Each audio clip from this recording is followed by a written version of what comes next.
saya merupakan siswi di SMA Nasional Sari Putra Jambi dan saat ini saya sedang duduk di kelas 12 jurusan IPS.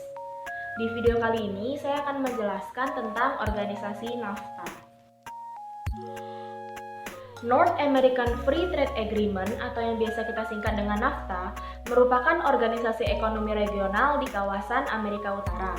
Organisasi ini merupakan wadah kerjasama perdagangan bebas di Amerika Utara yang bertujuan untuk memudahkan negara anggota dalam bidang ekonomi, mulai dari pembebasan tarif dan hambatan perdagangan dan produksi barang tertentu hingga adanya perlakuan adil terhadap penanam modal asing yang akan menanamkan modalnya di masing-masing negara anggota. NAFTA memiliki 3 anggota, yaitu Amerika Serikat, Kanada, dan Meksiko. Perjanjian kerjasama NAFTA ditandatangani pada tanggal 17 Desember 1992 di 3 titik. Yang pertama yaitu di Washington DC, yang kedua yaitu di Ottawa, dan yang terakhir yaitu di Mexico City. Yang kemudian ketiga titik tersebut menjadi kantor sekretariat NAFTA. Meski kerjasama ini telah disetujui sejak tahun 1992, namun organisasi NAFTA ini baru mulai beroperasi pada 1 Januari 1994. Pendirian NAFTA bermula ketika Meksiko mengalami krisis ekonomi pada tahun 1980.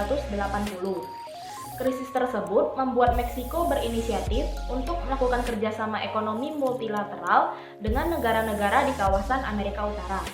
Pada awalnya, Amerika Serikat dan Kanada sudah terikat dalam Canada American Free Trade Area atau CFTA yang terbentuk pada tahun 1988. Kerjasama ekonomi tersebut sebatas kerjasama bilateral yang bertujuan untuk memperbaiki kondisi perekonomian Kanada yang semakin memburuk karena meningkatnya pengangguran dan banyak perusahaan-perusahaan Kanada yang memindahkan investasinya ke Amerika Serikat. Namun, ketika melihat potensi yang lebih baik, Amerika Serikat dan Kanada sepakat untuk menerima tawaran Meksiko untuk saling bekerja sama dalam mengatasi permasalahan ekonomi. NAFTA ditandatangani oleh presiden dari 3 negara. Yang pertama yaitu Brian Mulroney dari perwakilan Kanada, yang kedua yaitu Carlos Salinas de Gortari dari perwakilan Meksiko, dan yang terakhir adalah George H.W. Bush dari perwakilan Amerika Serikat. NAFTA dibentuk karena didukung beberapa faktor yang diantaranya adalah adanya suatu hambatan dalam perdagangan antar negara di kawasan Amerika Utara. Yang kedua, ketimpangan perkembangan ekonomi antar negara-negara di kawasan tersebut dalam perdagangan bebas. Dan yang terakhir adalah meningkatnya tingkat pengangguran di negara-negara kawasan tersebut.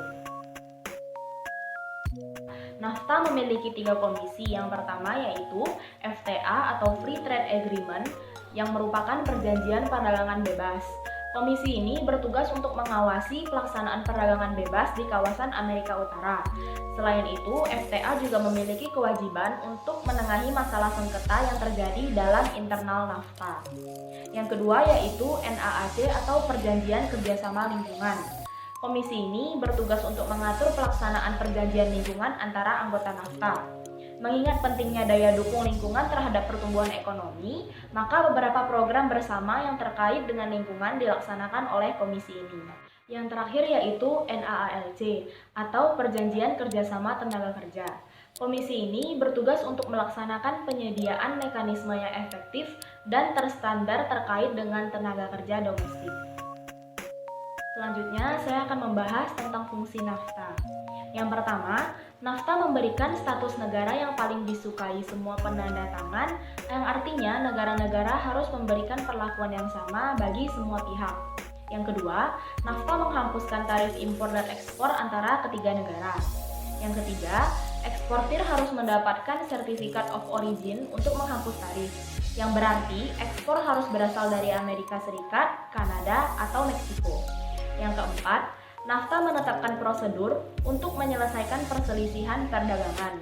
Yang kelima, semua negara NAFTA harus menghormati paten, merek dagang, dan hak cipta. Selanjutnya, saya akan membahas tentang manfaat dari NAFTA. Yang pertama, terciptanya peluang pasar yang semakin luas dan besar bagi Indonesia. Yang kedua, biaya produksi menjadi semakin rendah.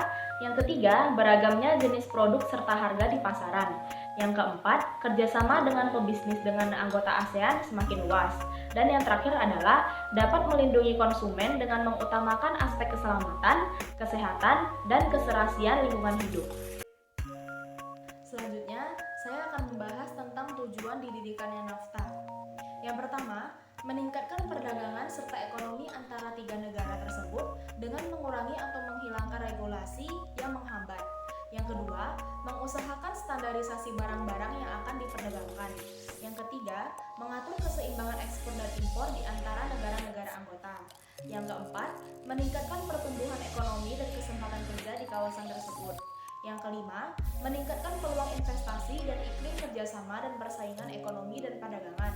Dan yang terakhir yaitu mengurangi biaya komersial melalui penghapusan atau pengurangan pajak impor pada hubungan perdagangan antar negara-negara anggota. Selanjutnya, saya akan memberitahu tentang keuntungan dan kerugian dari NAFTA. Yang pertama yaitu keuntungan NAFTA. Melalui NAFTA, Amerika Serikat mendapat keuntungan pada sektor pertanian. Meksiko dan Kanada adalah pasar ekspor terbesar kedua dan ketiga bagi produk agrikultur Amerika Serikat. Dengan saling bekerja sama sebagai produsen dan konsumen hasil pertanian, keuntungan perdagangan dalam sektor pertanian meningkat tajam pada ketiga negara ini. Amerika tidak selalu menjadi konsumen dalam sektor perdagangan NAFTA. NAFTA juga memberi keuntungan bagi Amerika dan Meksiko melalui kerjasama perdagangan makanan dan pangan di mana Amerika menjadi pihak pengekspor. Bahkan saat ini lebih dari 70% kebutuhan pangan Meksiko disuplai oleh Amerika.